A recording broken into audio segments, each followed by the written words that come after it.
साहब लास्टली मैं चाहूँगा थोड़ा सा हॉस्पिटल के बारे में बता दें। बहुत सारे लोग जो आना चाहते हैं, विज़िट करना चाहते हैं, किस किस किस्म के पेशेंट्स आते हैं, आ सकते हैं। ड्रग अब्यूज़ वाले भी हैं, इसके अलावा बहुत सारे प्रॉब्लम्स जिनके साथ हैं। कैसे पेशेंट्स जो है आपकी तरफ आ सकते हैं, और ज़रा हॉस्पिटल के बारे में थोड़ा सा चाहूँगा ज़रा लास्ट में तस्करा करें। बिल्कुल, बिल्कुल। जैसे हर तरह के नफसियाती पेशेंट आ सकते हैं, किसी को लिमिटेशन नहीं है। ठीक है। बात समझने की, अब कल जो एक और पेशेंट मेरे पास आया था कि वो किसी और अस्पताल गया नफसियाती, और वहाँ पर उसको 3 इंजेक्शंस दिए गए जिसका काफ़ी ज़्यादा उसको रिएक्शन हो गया। ओह। उसका नज़र सही नहीं आ रहा था, आंखें लग रहा था उसकी अंधी हो गई हैं, उसका नज़र आना बंद हो गया और उसको बहुत सीरियस रिएक्शन हुआ। शायद पहले इंजेक्शन पे ही समझ जाना चाहिए था कि रिएक्शन है, उसको डील करना चाहिए था। मैं किसी भी जगह की बुराई करना नहीं चाह रहा, लेकिन वो उसको दाखिल भी कर दिया गया था ऊपर, और वहाँ पे बहुत ज़्यादा पागल पेशेंट थे और उसको सिर्फ एंजाइटी का मसला था। जी। तो 2 इश्यूज़ मुझे नज़र आए उस केस में। एक तो ये कि वो दाखिले का पेशेंट था नहीं। जी। अगर शायद मेरे पास आता या हमारे हॉस्पिटल में आता तो हम उसे रिकमेंड नहीं करते कि वो एडमिट हो। ठीक है। दूसरा है कि वो पर्टिकुलर टाइप ऑफ इंजेक्शन शायद हम रिलक्टेंट होते क्योंकि वो ज़्यादा सीवियर केसेस के लिए है।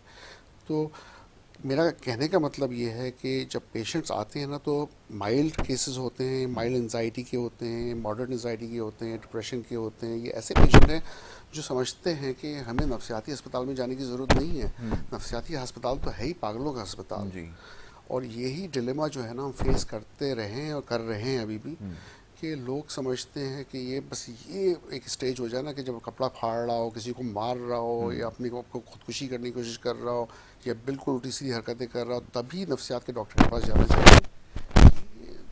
समझने की ज़रूरत है कि हम उस स्टेज तक पहुंचेंगे क्यों। बिल्कुल ठीक अगर हम अर्ली स्टेज में मसले को डील कर लेते हैं, कोई लड़की है जो किसी बात पे परेशान है, अपनी शादी के हवाले से या अपनी पढ़ाई के हवाले से या फ्यूचर के हवाले से, कोई लड़का है जो किसी जगह से बुली हो रहा है स्कूल में, या कोई छोटा मोटा और मसला चल रहा है, तो जब वो बढ़ जाता है बहुत, और वो बेचारा इस हद तक उसमें घिरा होता है कि वो उसको कोई और रास्ता नज़र नहीं आ रहा होता, फिर वो कम्प्लीटली एक्यूट साइकोटिक एपिसोड में चले जाता है या नशा लेना शुरू कर देता है, तब जाके फिर फैमिली लेके आती है, और फिर भी कई दफ़ा मज़ारों में इधर उधर लेके जाती हैं, और फिर टाइम मज़ीद ज़ाया करते हैं। तो हम छोटे से मसले को इतना बड़ा बनने क्यों देते हैं। एग्जैक्टली। बिल्कुल ठीक है। तो इलाज हर तरह का हो सकता है, और जब छोटा इलाज पे आप लाएंगे तो पैसे भी कम खर्च होते हैं, जी। दिखाना भी 1-2 दफ़ा पड़ता है, दवाई भी कम इस्तेमाल होती हैं, पेशेंट जल्दी भी ठीक हो जाता है। जबकि दूसरे केसेस में इतनी हद तक बिगड़ गया होता है कि इन पेशेंट रिक्वायरमेंट होती है, ड्यूरेशन ऑफ ट्रीटमेंट ज़्यादा होता है, शायद जी। एडमिशन का कॉस्ट बढ़ जाए, तो फिर आप खर्चे भी ज़्यादा कर रहे हैं, पेशेंट बिगड़ भी ज़्यादा गया है, और फिर रिस्क जो इतने अरसे में पेशेंट खुदकुशी कर सकता है।